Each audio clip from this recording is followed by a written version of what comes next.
Hello family. तो कैसे हैं आप लोग? उम्मीद करता हूँ बड़े अच्छे होंगे। और मैं शिवानंद आपका अपने चैनल पर एक बार से फिर स्वागत करता हूँ। और जैसा कि मैंने कहा था कि पार्ट्स ऑफ प्रेडिकेट के बाद मैं वर्ब को पढ़ाने वाला हूँ, तो कहने के अनुसार ही मैं आ गया हूँ एक बेहतरीन से क्लास लेकर वर्ब का। तो without wasting time let's start the class.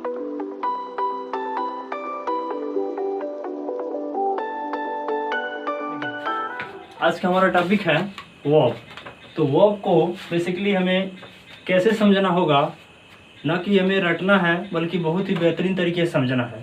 अब देखिए, वर्ब को समझने के लिए सबसे पहले हमें कुछ बेसिक्स को जानना होगा। बेसिक जानने का मतलब हम डायरेक्ट ये नहीं कहेंगे कि आप डेफिनेशन रट लीजिए। किताबी का जो किताब का दिया हुआ होता है डेफिनेशन, उसको आप रटे और उसको लिख दिए, तो इससे काम होने वाला नहीं है। सबसे पहले आपको समझना होगा। आप मान लीजिए गाड़ी चलाते हैं तो गाड़ी में क्या रहता है? इंजन रहता है। तो इंजन समझ लीजिए एक सेंटेंस के लिए वर्ब क्या है? एक इंजन का कार्य करता है। अगर आपको बिना वर्ब के आप एक सेंटेंस नहीं बना सकते, कोई भी सेंटेंस, किसी भी प्रकार का सेंटेंस नहीं बना सकते। जब तक वर्ब है तब तक सब कुछ है सेंटेंस में, यानी बिना वर्ब के सेंटेंस में कोई जान नहीं रहेगी। देखिए, जो वर्ब शब्द की शुरुआत होती है कहाँ से होती है? वर्ब शब्द का शुरुआत वर्बम से होता है, वर्बम। ठीक है, यह एक लैटिन वर्ड है। कौन सा वर्ड है? लैटिन वर्ड है। लैटिन वर्ड है जिसका मीनिंग होता है अ वर्ड, यानी हिंदी में कहते हैं एक शब्द। ठीक है, यानी वर्बम से इसका स्टार्टअप होता है और जिसका मतलब क्या होता है? अ वर्ड या एक शब्द होता है। अब देखते हैं कुछ इसकी डेफिनेशन की बात करते हैं। डेफिनेशन से पहले हम थोड़ा सा एक स्ट्रक्चर लिखना चाहेंगे। कोई भी अगर सेंटेंस हम लिखते हैं या कोई भी सेंटेंस देखते हैं, बनाते हैं, जो भी करते हैं, तो सबसे पहले उसका स्ट्रक्चर क्या रहता है? सबसे पहले हम सब्जेक्ट लिखते हैं मोस्टली। ठीक है, उसके बाद उसमें हम लिखते हैं वर्ब, उसके बाद लिखते हैं उसमें ऑब्जेक्ट या कॉम्प्लीमेंट जरूरत के अनुसार। तो सब्जेक्ट, कॉम्प्लीमेंट और वर्ब, ऑब्जेक्ट या कॉम्प्लीमेंट, यही होता है बेसिकली एक सेंटेंस में। तो अगर मैं कहूँ कि जो सेंटेंस है, जो वर्ब है आपका सेंटेंस में, ये इसी की पूरे सेंटेंस की यही जान है। ठीक है, अगर वर्ब नहीं रहेगा तो सेंटेंस का कोई अस्तित्व नहीं है, कोई एग्जिस्टेंस नहीं है। ठीक है, किसी भी सेंटेंस का विदाउट वर्ब कोई कल्पना ही नहीं है। ठीक है, तो बात को समझ में आ रहा होगा। लेकिन एक मिनट के लिए अगर सब्जेक्ट नहीं है या ऑब्जेक्ट नहीं है तो हम कल्पना कर भी सकते हैं, यानी एक वर्ब को एज ए सेंटेंस यूज भी कर सकते हैं। सेंटेंस के आप पहले या दूसरे पार्ट में देखे भी होंगे कि कैसे हम एक शब्द को एज ए सेंटेंस यूज कर रहे थे। जिस शब्द में जिस वीडियो पार्ट में हम सेंटेंस को डिस्कस कर रहे थे उसमें। तो यहाँ पे देखने वाली बात ये है। तो इसका डेफिनेशन की थोड़ा सा हम बात करते हैं कि इसके डेफिनेशन में क्या दिखाया जा रहा है। डेफिनेशन हम किताबी तौर पर बहुत सारे देखते हैं, लेकिन यहाँ मैंने कुछ लिखा है, इसके बारे में थोड़ा सा देखिए। सबसे पहले मैंने लिख रखा है यहाँ पर, the word which show the action और स्टेट ऑफ बीइंग, यानी द वर्ड विच शोज और एक्शन, विच शो एक्शन और स्टेट ऑफ बीइंग, यानी ऐसा शब्द। ठीक है, यानी जिन शब्दों से किसी कार्य को करने या किसी काम का होना पाया जाता है उसे क्या कहते हैं? क्रिया कहते हैं, अर्थात वर्ब कहते हैं। ठीक है, यानी वर्ब को हम क्रिया लिख दे रहे हैं हिंदी में। आप इंग्लिश पढ़ रहे हैं, इंग्लिश को इंग्लिश में ही पढ़िए, it would be better for you. So समझ चुके हैं कि क्या है the word which shows action और state of being is called word, यानी जिन शब्दों से किसी कार्य को करने या किसी का होने का पाया जाता है या पता चलता है उसे क्या कहते हैं? वर्ब कहते हैं। ठीक है, तो वर्ब क्या है बेसिकली हम सब समझ चुके हैं वर्ब अच्छी तरह से। तो अब देखते हैं हम इसके पार्ट्स के बारे में, यानी किस प्रकार से इसको हम डिवाइड कर सकते हैं, इसकी कैटेगरीज क्या हो सकती हैं, इसके क्लासिफिकेशन हम क्या क्या कर सकते हैं। ठीक, चलिए तो देखिए बात करते हैं वर्ब के पार्ट के, यानी वर्ब का क्लासिफिकेशन किस प्रकार से हम कर सकते हैं उसको हम देखते हैं थोड़ा सा यहाँ पर। और एक बात को हमें याद रखना है, क्लास 10th लेवल पढ़ रहे हैं हम, अभी क्लास 10th लेवल पढ़ रहे हैं, हमें पीएचडी नहीं कर रहे हैं इसमें, या जो भी है कॉम्पिटिटिव इंग्लिश का लेवल नहीं है, थोड़ा सा उससे लेवल कम है, इसलिए थोड़ा सा हमें we have to manage it. ठीक है, तो समझिए बात को। और इसके आधार पर यानी जो वर्ब हम डेफिनेशन बताए थे उसको हम थोड़ा सा दो पार्ट्स में डिवाइड कर देना है। मेजर दो पार्ट्स डिवाइड कर रहे हैं। पहला ऑक्सिलरी वर्ब, दूसरा क्या है मेन वर्ब, ठीक है। या ऑक्सिलरी वर्ब को आप हेल्पिंग वर्ब भी कहते हो, यानी ऑक्सिलरी या हेल्पिंग वर्ब मैंने लिख रखा है। यहाँ पे देखिए क्या है, मेन वर्ब, प्रिंसिपल या लेक्सिकल वर्ब, ठीक है। यानी मेन वर्ब भी कहा जाता है, प्रिंसिपल वर्ब भी कहिए आप, लेक्सिकल वर्ब भी कहिए, ठीक है। तो कुछ भी कह सकते हैं आप, सबका एक ही मतलब होने वाला है और यहाँ पर भी मतलब वही होने वाला है। तो सबसे पहले हम बात करते हैं ऑक्सिलरी वर्ब की, ठीक है। ऑक्सिलरी वर्ब क्या है या हेल्पिंग वर्ब क्या है। तो हेल्पिंग वर्ब बेसिकली हेल्प मतलब क्या है, सहायता करना, ठीक है। और देखिए अगर सहायता करने की बात करते हैं, यहाँ पे हम किसी में सहायता या ऑक्सिलरी वर्ब जो होता है वो कैसे कर सकते हैं या किस प्रकार से हम लिख सकते हैं, उसको देखने वाली बात है, ठीक है। तो देखिए अगर मैं कहूँ ही इज़ अ डॉक्टर, ठीक है, ही इज़ अ डॉक्टर या ही इज़ अ टीचर, तो ये जो बातें बोल रहे हैं हम, ये क्या है, स्टेट ऑफ बीइंग है, ठीक है। यानी किसी का होने का दर्शाता है, वो एक डॉक्टर है, वो एक टीचर है, बल्कि एक्शन को नहीं शो कर रहा है, ठीक है। अब यहाँ पर थोड़ा सा डिफरेंस वही है कि मेन वर्ब क्या चीज़ें होता है और हेल्पिंग वर्ब क्या होता है। जो मेन वर्ब होता है एक्शन को शो करता है, ठीक है, यानी मेन वर्ब एक्शन को दिखाता है, और जो ऑक्सिलरी वर्ब है या हेल्पिंग वर्ब है वो क्या दिखाता है, स्टेट ऑफ बीइंग को दिखाता है। और स्टेट ऑफ बीइंग यानी अगर मेन वर्ब आ रहा है तो इसका प्रयोग अभी आगे लेवल पर आप चलते हो तब वर्ब को पढ़ते हो फाइनाइट और नॉन फाइनाइट में भी कैटेगराइज करके थोड़ा सा, ठीक है। तो वहाँ पर देखा जाता है, लेकिन यहाँ पर हमें देखना है तो वर्ब को कैसे समझते हैं या जो ऑक्सिलरी वर्ब को या मेन वर्ब है उसको कैसे समझा जाए। तो सबसे पहले अगर मैं लिखूँगा, देखिए he is playing cricket, he is a player, और मैं लिख दूं they are स्टूडेंट्स। तो कुछ एग्जाम्पल्स रख रखे हैं, यहाँ पे क्या है, इज है, आर है, यहाँ पे देख रहे हो आप प्लेइंग है। यहाँ पे क्या दिखा रहा है, जो पहला सेंटेंस है यहाँ आपका एक्शन शो कर रहा है, ठीक है ना। यानी प्लेइंग जो है, प्ले क्या है, एक्शन है, यानी मेन वर्ब है, ठीक है। और क्या है, ही इज अ प्लेयर, यहाँ पे प्लेयर क्या है, स्टेट ऑफ बीइंग यानी वो खिलाड़ी है, ठीक है। दे आर स्टूडेंट्स, ये क्या है, वे स्टूडेंट है या स्टूडेंट्स हैं। तो क्या दिखा रहा है, इनका स्टेट ऑफ बीइंग दिखा रहा है, ठीक है। यानी जो वर्ब के डेफिनेशन से हमें पता लगा है। अब देखते हैं कि जो हम डिवाइड किए हैं दो कैटेगरी में मेनली, इसको मेन वर्ब और हेल्पिंग वर्ब में।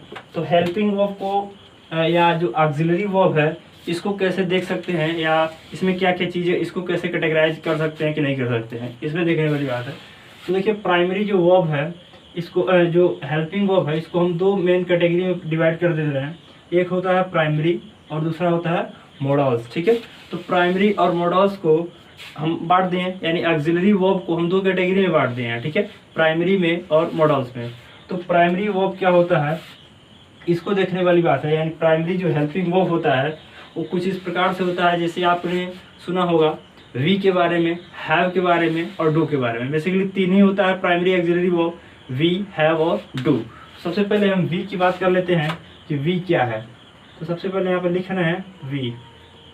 वी का मतलब होता है होना, ठीक है। और इसका जो आप पढ़ते हो इज, एम, आर, वाज, ठीक है। इसको यहाँ पर मैं लिख रहा हूँ वाज, वर, ठीक है। तो ये सारे के सारे वी के पार्ट है, यानी प्राइमरी ऑक्सिलरी वर्ब वी के पार्ट हैं। और इसमें आप जो परफेक्ट कंटिन्यूअस होता है वहाँ पर विन का प्रयोग करते हो, वो भी कहीं ना कहीं इसी का पार्ट है, विन। उसके बाद इसका जो दूसरा पार्ट होता है वो होता है हैव, लिख सकते हैं। दूसरा पार्ट या तीसरा पार्ट में कोई बहुत बड़ा कंफ्यूजन होने वाली ज़रूरत नहीं है, हैव लिख सकते हैं या डू भी लिख सकते हैं। तो हैव देखिए क्या होता है, बेसिकली हैव का जो होता है फर्स्ट फॉर्म यानी हैज, यानी इसमें भी तीन होती हैं, ठीक है। हैज हो गया, उसके बाद आपका हैव होता है, उसके बाद आपका हैड होता है। तो ये तीनों प्राइमरी ऑक्सिलरी वर्ब में है, ठीक है, हैव के अंतर्गत आती हैं। और इसके बाद अगर हम बात कर लेते हैं डू की, डू, तो डू भी कुछ प्राइमरी एक्सिलरी वर्ब को कैरी करता है। जैसे कि पहले तो हो गया डू, ठीक है, फिर आप लिख सकते हो डिड और डज भी लिख सकते हो। तो ये सारी हैं, डू डज का प्रयोग करते हैं या सिंपल प्रेजेंट में, डज का डिड का प्रयोग करते हैं सिंपल पास्ट में, ठीक है, यानी is am are plus ING form लगाते हो कंटिन्यूस में, ठीक है, आप हैज हैव लगा देते हो परफेक्ट फॉर्म में। तो इन सब चीज़ों का प्रयोग है। और देखिए बात कर लेते हैं अगर इसके सेकेंड फॉर्म की, सेकेंड फॉर्म कर रहे हैं दूसरे कैटेगरी की, तो यहाँ पर आप मॉडल्स लिखते हैं। कभी देखे होंगे आप लोग फ्यूचर में प्रयोग करते हुए विल शैल, ठीक है, कैन कुड, विल शैल हो गया, कैन हो गया, कुड हो गया, मे हो गया, माइट हो गया, ठीक है। अभी और सारे हम यहाँ मॉडल्स वर्ब जैसे नीड, डियर, यूज टू, ठीक है, अबाउट टू, ठीक है, ये सारे भी हम यहाँ पर लिख सकते हैं, इसमें कोई दिक्कत वाली बात नहीं है। तो आप समझ रहे होंगे अभी तक कि जो प्राइमरी ऑक्सिलरी है इसको मेनली दो पार्ट्स में डिवाइड कर दिए, ठीक है, यानी जो हमारा ऑक्सिलरी वर्ब है इसको दो कैटेगरी में डिवाइड कर रहे हैं, एक प्राइमरी ऑक्सिलरी, दूसरा हो गया अपना मॉडल्स। तो प्राइमरी ऑक्सिलरी को आप लोग अच्छे तरीके से समझ लिए, मॉडल्स को भी समझ लिए। अब बात आती है मेन वर्ब या प्रिंसिपल वर्ब या लेक्सिकल वर्ब को समझने की। देखिए समझने की यहाँ ज़रूरत है कि आखिर में मेन वर्ब क्या है। देखिए संसार में जो भी सेंटेंस होता है इस वर्ल्ड में, पूरे सेंटेंस डायलॉग्स जो भी आप बोलते हो वो दो ही प्रकार का चीज़ें शो करता है, ठीक है, यानी दो ही प्रकार से होता है ये। एक होता है एक्शन, दूसरा होता है नो एक्शन। एक होता है कि सेंटेंस में एक्शन हो रहा होता है या होता जो भी है, या दूसरा शो करता है स्टेट ऑफ बीइंग, यानी कुछ किसी के स्टेट को शो करता है बेसिकली। जैसे मान लीजिए कहूँ आई एम अ टीचर, तो मैं यहाँ पर कोई काम नहीं है, यानी टीचर काम नहीं है, टीचर क्या है उसकी अवस्था को शो कर रहा है, ठीक है, बेसिकली बात ये है। तो यहाँ पे हमें एक्शन के बारे में दिखाया जा रहा है, ठीक है, एक्शन के बारे में देखना है। अब एक्शन देखिए, एक्शन छोटा भी होता है बड़ा भी होता है, ठीक है, बेसिकली बात ये है एक्शन क्या होता है, छोटा भी होता है और बड़ा भी होता है। तो हमने इसको थोड़ा सा दो कैटेगरी में कर दिया, यानी खाना पीना, नहाना धोना, ठीक है, चाय पीना, ठीक है, झाड़ू लगाना, कुछ भी सोचना, ठीक है, सोना, सब कार्य है, ठीक है ना, एवरीथिंग इज इन एक्शन, ठीक है। तो यहाँ पर इसके एक्शन या मेन वर्ब की कैटेगरी में रखते हैं और इसको हम दो कैटेगरी में डिवाइड कर रहे हैं, जो इसको कहते हैं ट्रांजिटिव और इंट्रांजिटिव। अब ट्रांजिटिव इंट्रांजिटिव क्या बोला इसको समझने की जरूरत है। ठीक है, ट्रांजिटिव देखिए कुछ वर्ब ऐसे होते हैं, ठीक है, वर्ब की बात नहीं कर रहे हैं, अगर कुछ सेंटेंस की बात करें, कुछ सेंटेंस ऐसे होते हैं जो सेंसेबल होते हैं। सेंसेबल मतलब क्या होते हैं, कुछ ऐसे होते हैं कि अगर मान लीजिए थोड़ा सा ही शब्दों में बहुत बड़ा उनका सेंस निकल जाता है, और कुछ ऐसे होते हैं कि ज़्यादा लिख भी दिया जाता है लेकिन सेंस नहीं निकल पाता है। तो वर्ब कमाल की चीज़ होती है, आप लोग पहले ही जान रहे हैं। और देखिए ट्रांजिटिव क्या होता है, ऐसे इसको आप हिंदी में सकर्मक क्रिया बोलते हो, सकर्मक क्रिया, ठीक है। अब सकर्मक इसको अकर्मक क्रिया बोलते हैं, थोड़ा सा क्लियर लिख दे रहा हूं मैं, अकर्मक क्रिया। अब सकर्मक और अकर्मक, सकर्मक मतलब हम इसको कह सकते हैं सकर्म, यानी कर्म के साथ, ठीक है, यानी विद ऑब्जेक्ट, ठीक है, यानी transitive verb comes with having object, समझ में आ रहा बात है। और इंट्रांजिटिव विदाउट हैविंग वर्ब, ठीक है, यानी intransitive verb comes without having verb. तो हमें समझना है कि सकर्मक मतलब सहकर्म यानी कर्म के साथ, अकर्मक मतलब कर्म के अलावा यानी कर्म नहीं है, कर्म के बिना है, ठीक है ना। तो यहाँ पर मैं कुछ एग्जाम्पल्स लिख दे रहा हूँ, राम प्लेस, ठीक है, राम प्लेस लिख दिया। राम क्या करता है, खेलता है, क्या खेलता है, फुटबॉल खेलता है, ऐसा अगर बोल दिया मैं या लिख दिया तो क्या हो जाएगा, ट्रांजिटिव वर्ब होगा, ठीक कहलाएगा, ठीक है ना। अगर मैं देखिए ही वेंट टू स्कूल, ठीक है, या केवल मैं लिखूँ ही वेंट, हो गया, कहाँ गया, स्कूल गया, ठीक है। तो यहाँ पे भी क्या हो जा रहा है, स्कूल कर्म हो जा रहा है, ऑब्जेक्ट हो जा रहा है, यहाँ पे क्या हो जा रहा है, आपका ट्रांजिटिव वर्ब हो जा रहा है। ठीक है, इसी तरह से अगर बात किया जाए यानी अकर्मक क्रिया की या इंट्रांजिटिव वर्ब को, तो डायरेक्ट आप लिख सकते हैं या छोड़ सकते हैं। जैसे लिख दिया मैं, ही गोज,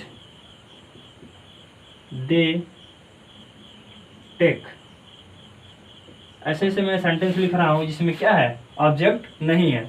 ऑब्जेक्ट नहीं है, इसका सेंस भी पूरा नहीं हो रहा।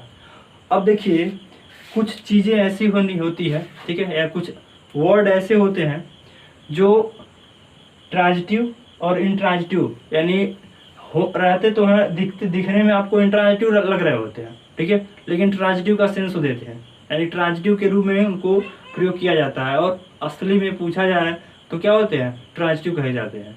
ठीक है, तो ऐसे भी सेंटेंस है, ऐसे भी वर्ड हैं। ठीक है, तो इतना होप कर रहे हैं कि इतना एकदम बहुत तरीके से अभी तक हम समझ लिए हैं कि ट्रांजिटिव इंट्रांजिटिव क्या हो गया। ठीक है, जो भी प्राइमरी ऑक्सिलरी पढ़ने था पढ़ लिए, मॉडल्स पढ़ लिए, सब कुछ पढ़ लिए। ठीक है, तो अभी एक टर्म आता है, आप सुने होंगे लिंकिंग वर्ब, या बुक्स में आपके दिया रहता है कि लिंकिंग वर्ब क्या चीज़ है, क्या बला है।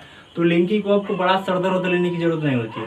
बेसिकली अगर सेंटेंस में क्या होता है, सब्जेक्ट होता है, ऑब्जेक्ट होता है, तो सब्जेक्ट और ऑब्जेक्ट को मेन वर्ब से कनेक्ट करने के, लिंकिंग का मतलब क्या है समझ रहे हैं आप?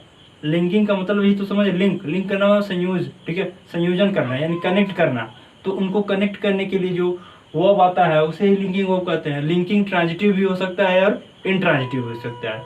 यही जानना है, लिंकिंग में बहुत कुछ जानने की जरूरत है नहीं। ठीक है, तो बेसिकली हम ओवरऑल देखा जाए तो इसके क्लासिफिकेशन के बारे में देखा जाए, वर्ब के डेफिनेशन के बारे में देखा जाए तो अच्छे तरीके से समझ चुके हैं।